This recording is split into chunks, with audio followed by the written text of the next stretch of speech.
자, 스스로 핵심 정리, 지중해 발전과 문화 부분 들어가 보도록 할 텐데요.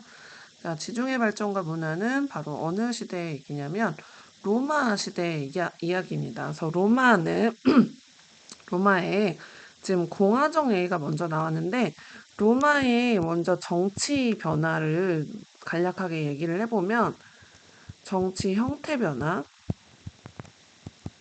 처음에 로마가 세워졌을 때는 왕정이었어요. 그래서 그 왕정이었다가 귀족들이 정치하는 귀족정의 형태였다가 그러다가 나타난 형태가 공화정입니다. 공화정. 공화정이라는 건 소수의 귀족이 정치하는 게 아니라 다수의 사람의 대표자들이 통치하는 거. 그게 바로 이제 정치하는 거. 그게 공화정이죠. 공화정이었다가 이제 나중에 제정으로 끝나게 되는데 로마의 정치 형태의 변화 보시면 이렇게 변화하게 됩니다. 그 중에서 우리가 이제 주로 배우는 게 공화정하고 제정 얘기인데요. 먼저 이제 로마 공화정의 성립이 되는 과정을 먼저 보시면 귀족들이 왕을 몰아내고 수립을 합니다. 왕을 몰아내고 수립하는데, 그러니까 이 공화정의 형태에 귀족정이 뭐 들어간다라고 보시면 돼요. 귀족정 어쨌든 다수가 다스리긴 하는 거니까. 그래서 그 귀족 회의 기구였던 원로원과 그 다음에 행정을 담당하는 집정관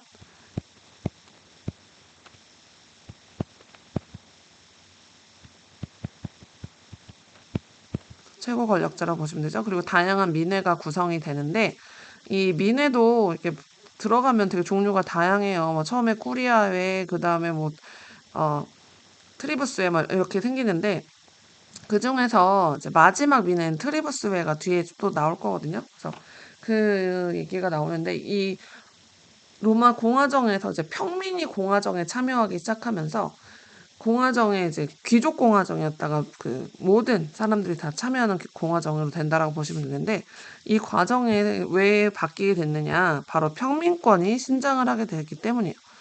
평민권이 신장을 해서 이 평민이 정치에 참여하게 되는데 이거는 아테네의 민주정 발전하고 비슷해요. 상공업이 발달해서 부유해진 평민이 자 중장보병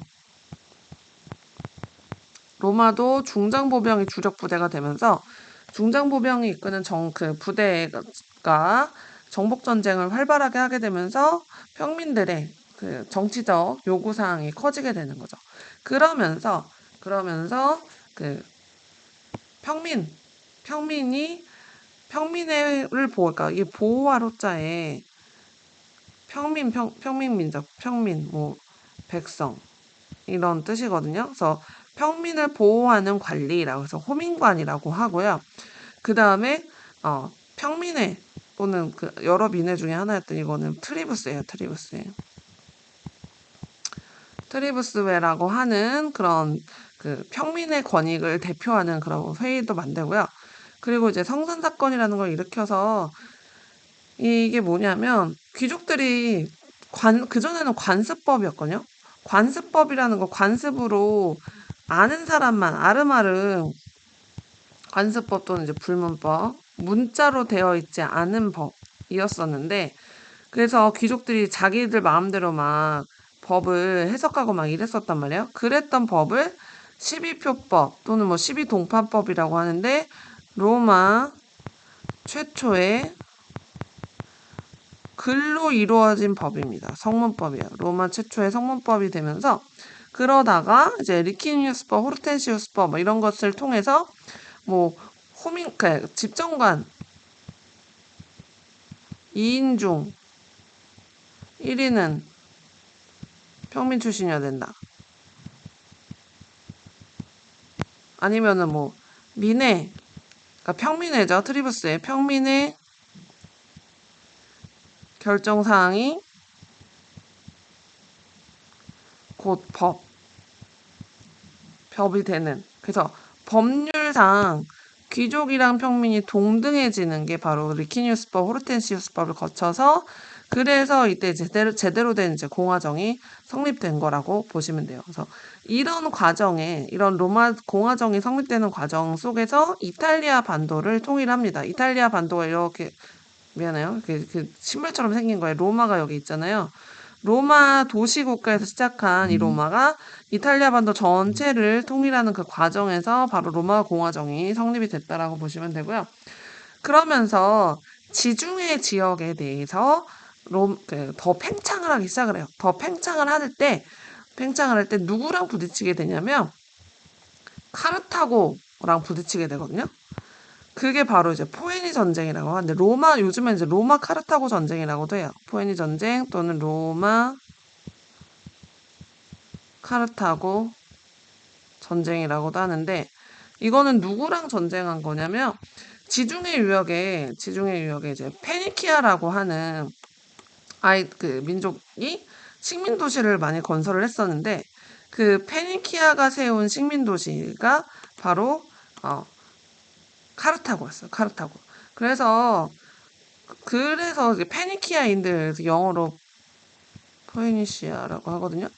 그래서 포에니시아라고 하는 포에닉 또는 그래서 영어로 퓨닉워라고도 하는데 이 페니키아인의라는 뜻이에요. 페니키아인과 한 전쟁이라는 뜻으로 이 포에니 전쟁이라고 왔어요. 카르타고란 전쟁인데 왜 포에니인가라는 거를 알려드린 거예요. 그래서 이 전쟁에서 로마가 승리해요. 이때 막 한니발 장군, 스키피오 장군, 막 유명한 한니발은 카르타고 장군이고요.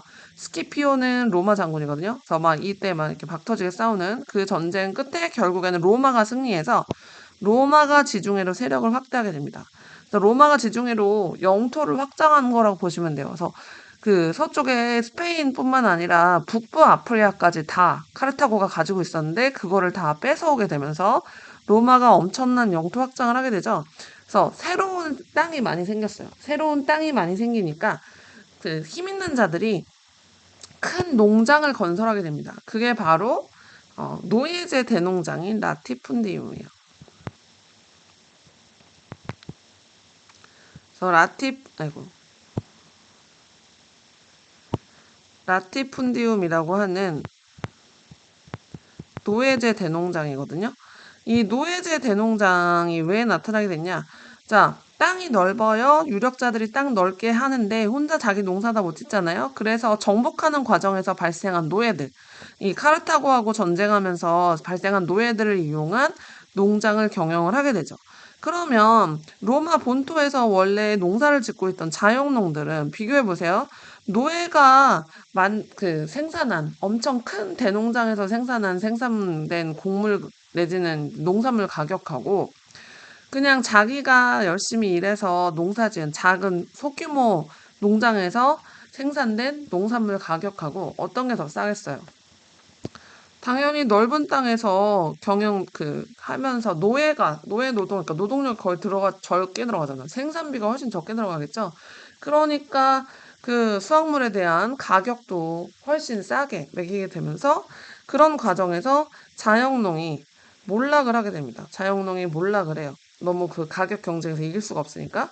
그런데 로마 제국이 잘 유지되려면 중소자영농층 이들이 주로 이제 세금을 부담하는 계층이거든요. 세금 부담 계층인데 이들이 망하면 어떻게 되겠어요? 세금 부담을 하는 사람들이 줄어들면 로마 재정에 타격을 입게 되겠죠. 그래서 이런 중소자영농층을 육성하려는 개혁을 하게 됩니다. 그래서 집정관으로 있었던 그라쿠스 형제가 돌아가면서 집정관해요. 형이랑 동생이랑.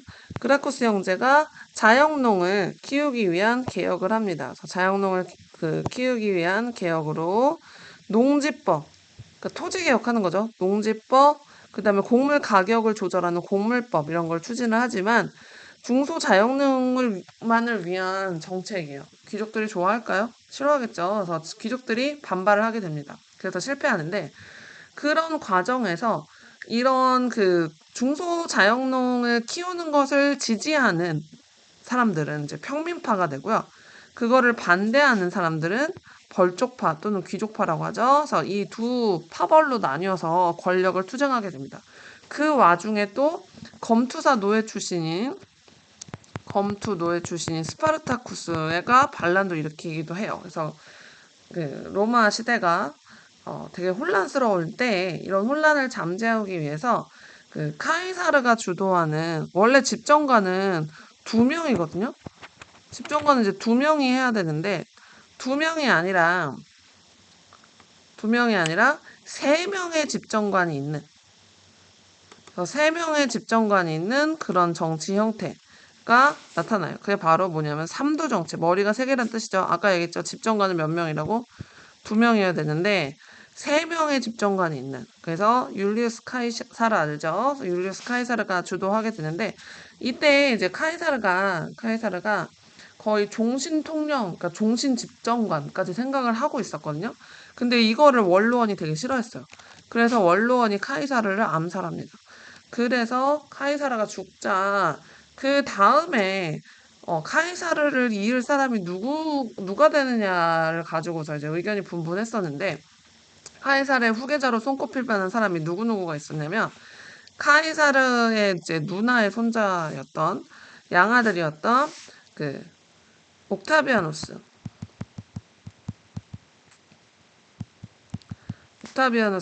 있고요. 이거 자르지 말아야겠다. 옥타비아누스. 얘는 이제 카이사르 양아들.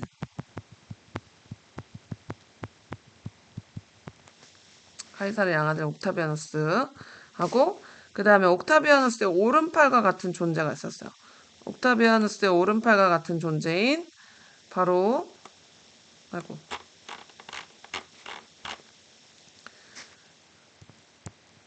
안토니우스가 있습니다.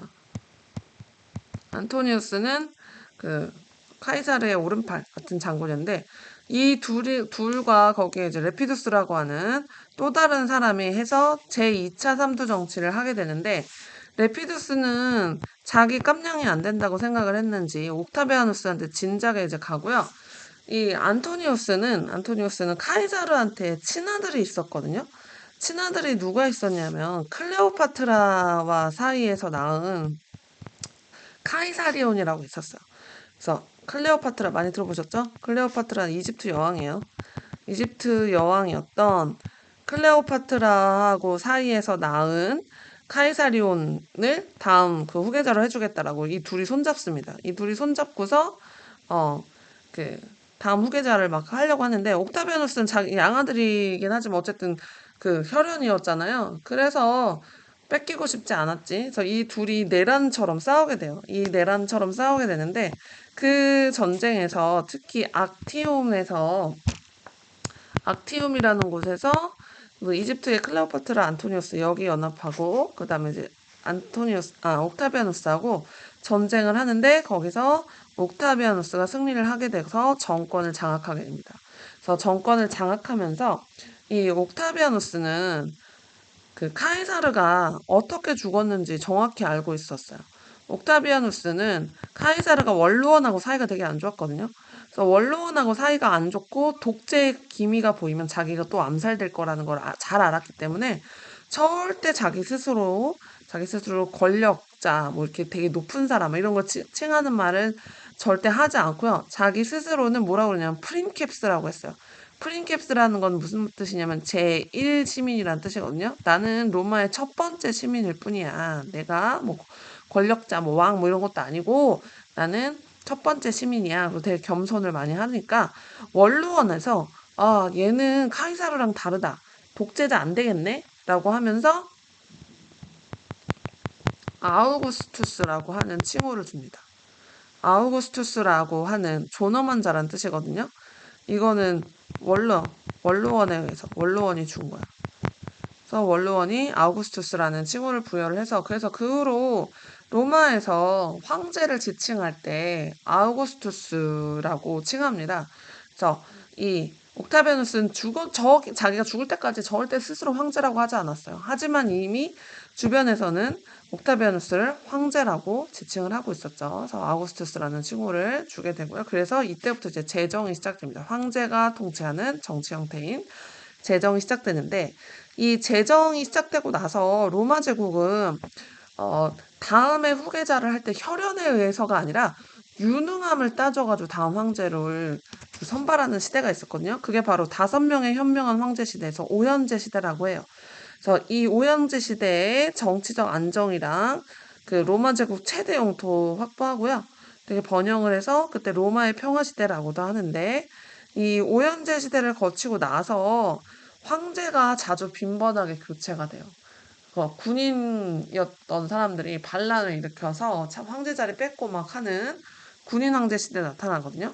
그러니까 반란을 일으켜서 황제 자리 뺏으니까 아무래도 황제가 빈번하게 교체되겠죠. 자주 교체되고 속주들 반란 일으키고 자꾸 그들끼리 싸우다 보니까 중소농민 더 몰락하게 되고 그러는 과정에서 어 노예 그 검토 노예 반란 아까 스파르타쿠스에 난 얘기했잖아요. 노예도 막 해방도 많이 시켜주고 그래요. 그래서 자유민인데 몰락한 농민들 중에서 그 소작을 주게 됩니다.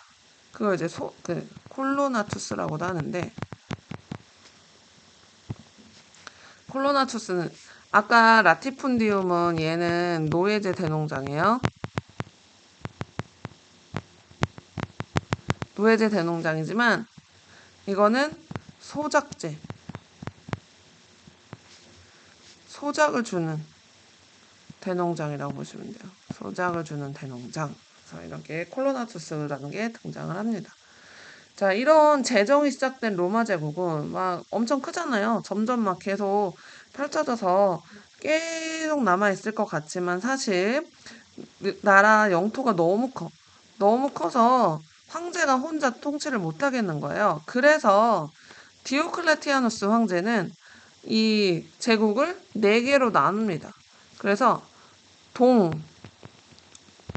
서로 나누고 서에도 북부하고 남으로 2개로 쪼개고 동부에서도 북부하고 남부 2개로 쪼개요. 그래서 4개로 나누는 그래서 황제와 부황제 개념으로 황제 밑에 그러니까 대통령 밑에 부통령 있는 경우 있잖아요. 그것처럼 황제 밑에 부황제를 주는 그런 시스템을 두고 다음 황제는 부황제 중에서 뽑고 막 이런 4분할 통치 체제를 가지게 되고요. 그래서 전제 군주제를 통해서 황제권을 강화시키려고 하고 화폐 군사 개혁 뭐 이런 걸 추진을 하는데 이 디오클레티아누스는 이제 전제 군주제 막 하면서 이때 크리스트교를 많이 박해를 했어요.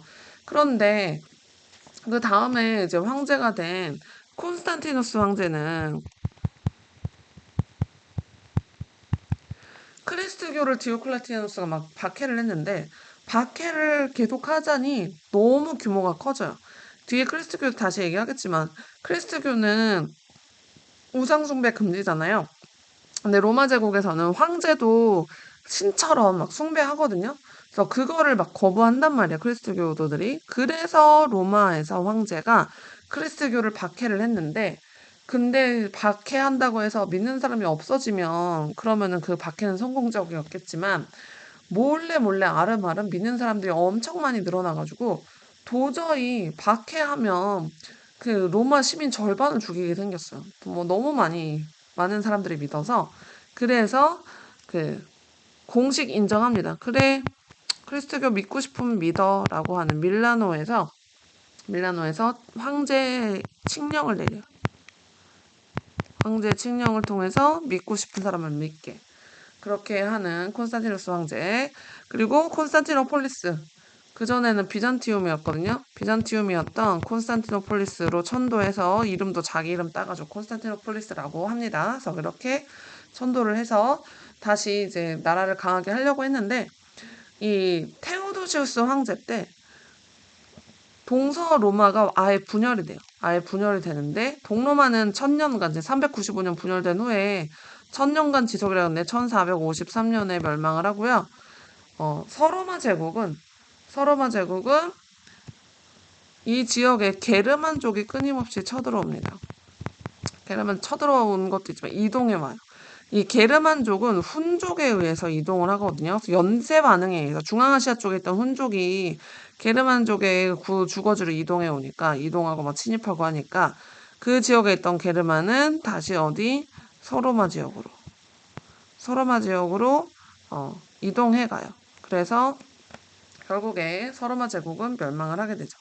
그래서 로마 제국이 멸망된 후에도 그 여러 로마 문화, 그다음에 종교 이런 게 그 중세 유럽에 되게 크게 영향을 끼치게 되거든요. 특히 크리스트교. 크리스트교 콘스탄티누스 황제가 밀라노를 침략했잖아요. 공인했잖아요.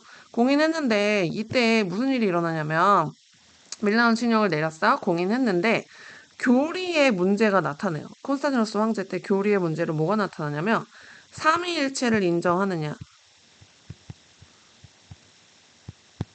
삼위일체라는 거는 뭐냐면 성부와 성자와 성령 얘기하는 거거든요. 성부, 성자, 성령을 얘기하는데 성부는 하느님,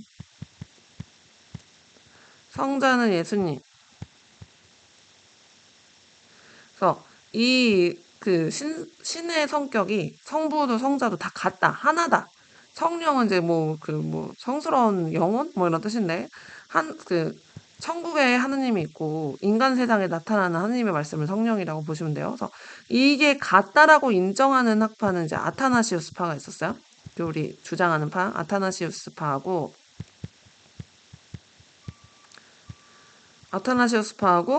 그 다음에 삼위일체를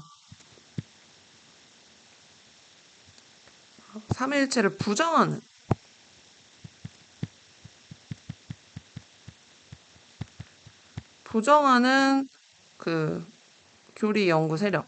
그러니까 삼일체 부정한다라는 거는 성부랑 성자랑 어떻게 같냐, 절대 다르다라고 주장을 하거든요. 그래서 성부랑 성자랑 다르다라고 주장하는 이 파는 아리우스파예요. 그래서 이 둘이 박터지게 싸우니까 하도 그러니까 교회가 분열이 될 것 같아서 그래서 그 콘스탄티누스 황제가 니케아에서 공의회를 개최합니다. 공의회라는 건 종교회의예요. 종교회의를 개최를 해서 그래서 아타나시우스파를 정통으로 인정하고 삼위일체설을 정설로. 그러면은 삼위일체설을 정설로 했다라는 거는 삼위일체를 부정했던 아리우스파는 이단으로 아리우스파는 2단으로 만들었다라고 보시면 돼요. 그래서 이렇게 교리를 확립하고요. 그러던 이제 크리스트교를 테오도시우스 황제 때는 아예 로마의 국가의 종교로 선포를 합니다. 그래서 국가의 종교로 선포해서 세계 종교로 발전하게 되는 시작점이 바로 로마 제국에서 시작이 된 거죠. 자, 이렇게 크리스트교를 성립하고 전파시키는 데 로마 제국이 기여를 했고요. 이 로마는 문화가 되게 실용적이었어요. 그래서 로마 문화 하면 실용적 문화로 가장 많이 언급이 되거든요. 그래서 기존에 있었던 그리스 지역에 있었던 그리스 문화와 그 다음에 알렉산드로스 제국에 있었던 헬레니즘 문화와 여기에 로마 시대 때 성립되고 전파됐던 크리스트교가 융합돼서 우리가 흔히 알고 있는 서양 문화의 고전이라는 거는 바로 로마 시대 때 완성이 되는데 이 로마의 실용성을 가장 잘 보여주는 게 바로 법률하고 건축이거든요. 그래서 아까 12표법 얘기했었잖아요. 최초의 성문법. 그러다가 이제 시민법에서 만민법. 시민법은 로마 시민에게만 적용되는 법. 만민법은 로마 시민 아니라 속주민들. 누구에게나 적용되는 법. 이렇게 법이 발전을 해서 그래서 동로마 제국의 황제였던 유스티니아누스는 이 로마에 있었던 법을 정리해서 책으로 엮어내요. 그게 바로 유스티니아누스 법전인데요. 이거는 이제 비잔티움 제국 할 때 다시 얘기할게요. 어쨌든 이 법률이 실용적인 로마 문화의 가장 대표적인 얘기고, 건축은 이제 도시를 계획해요. 도시를 계획해서 이제 도로망도 건설하고요. 그리고 원형 경기장, 콜로세움 들어보셨죠? 콜로세움이라고 불리는 다시 제대로 쓸게요. 콜로세움이라고 불리는 원형 경기장. 그 다음에 승리하고 돌아오면 세우는 개선문. 진짜 이렇게 생긴 그런 문 같은 거. 그 다음에 이제 공중 목욕탕. 이런 걸 건립을 많이 해요. 특히 로마인들은 목욕탕 좋아하거든요. 근데 목욕탕에는 물이 많이 필요하잖아요. 그 물을 끌어다 쓰기 위해서 상수도 시설을 마련합니다. 아퀴덕이라고 하는 상수 시스템이 있어요. 그래서 그 상수도를 어떻게 하냐면 높은 산에 있고 여기가 이제 도시가 있다고 쳐봐요. 산, 도시 이렇게 있으면 산에서 이제 도시에 물을 끌어와야 될 거 아니야. 끌어오는 거를 산에 여기 이제 샘이 있다고 쳐요. 그래서 샘에서 여기 물을 여기서 받아다 관을 연결하는 뭐를 만드냐면 수도교를 만들어요. 수도가 있는 다리. 그래서 수도가 다닐 수 있는 이렇게 다리를 만들어서 도시까지 연결을 해서 여기 안에 파이프가 이제 있는 거야. 저 상수도 시설을 마련하는 그런 것, 이 수도교도 바로 이제 건축의 대표적인 것들이죠. 그래서 이렇게 실용적인 로마 문화에 대해서 얘기를 했습니다. 그래서 더 상세한 내용은 본 수업 시간에 또 얘기하도록 할게요. 그래서 89페이지 정리 이것으로 마칠게요.